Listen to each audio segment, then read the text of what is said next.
Hey everybody, welcome back to the series Church Hurt. Today we're going to be diving into a topic that a lot of us struggle with. How do we start trusting again after we've been hurt? And this is going to be a journey filled with questions, doubts, and uncertainties, but I want to encourage you, there's hope ahead.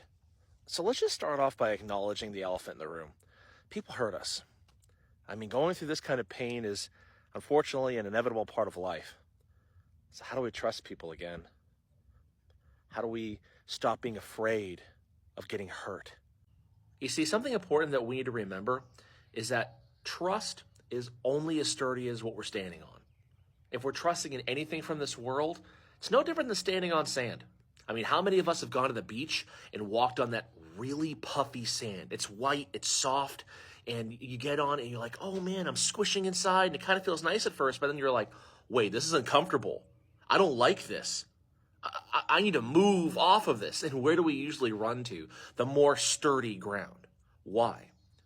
Because we want something solid under our feet to stand on. Well, the truth is, anything we try to stand on in this world is going to be like that white fluffy sand. It's going to be unreliable. It's not going to feel good. It's going to be uncomfortable. And we're going to want to get off there, or at least not be there at all. There's no object or person in this world that is completely reliable. Everything in this world at some point is going to fail us. And that's the truth that we need to grab a hold of and remember that there's nothing we can stand on in this world that makes us feel sure, steady, and confident. Thomas, you're making it sound like I can't ever trust anybody again, that I'm going to go through this life without ever knowing what it's like to lean on somebody. Hold up, Hondo. I got some good news for you, because there is somebody that you can trust who will never let you down, and it's Jesus Christ. He is the only firm foundation we have. And when we put all of our trust in him, Jesus describes us as somebody who built their house on the rock. And when the waves came and the wind blew, the house didn't fall for one reason and one reason only. It's built on the rock. Listen, I know you're in pain. I know people hurt you. And I know you want to get to the point where you can trust people again. The way forward for you is to start trusting, but shifting your focus from trusting in people to trusting Christ in them. And there's a really big difference here, because we know that fallen people hurt us, not God. So we know even if a person hurts us, God's love and grace is still within them. And by placing our trust in Christ, we can find the strength to extend grace and to genuinely forgive them for what they've done, where we can replace the hurt and the bitterness that's happened in us from what they've done and put mercy and grace in its place.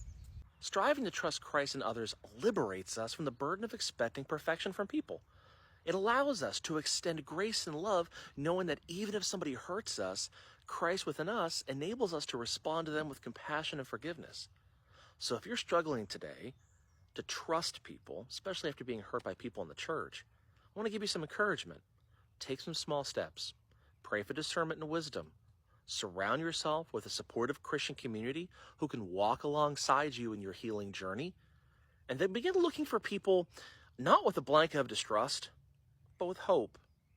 Because if God could love you and forgive you despite your flaws, and forgive me despite mine, surely he can empower you to love and forgive others as well. Remember, true healing begins when we anchor our trust in Christ, the solid rock that never fails. Take heart. There is hope ahead, and God's love will guide you through this journey of rebuilding trust and restoring relationships. In our next video, we're going to explore ways to rediscover our faith and move forward after experiencing church hurt.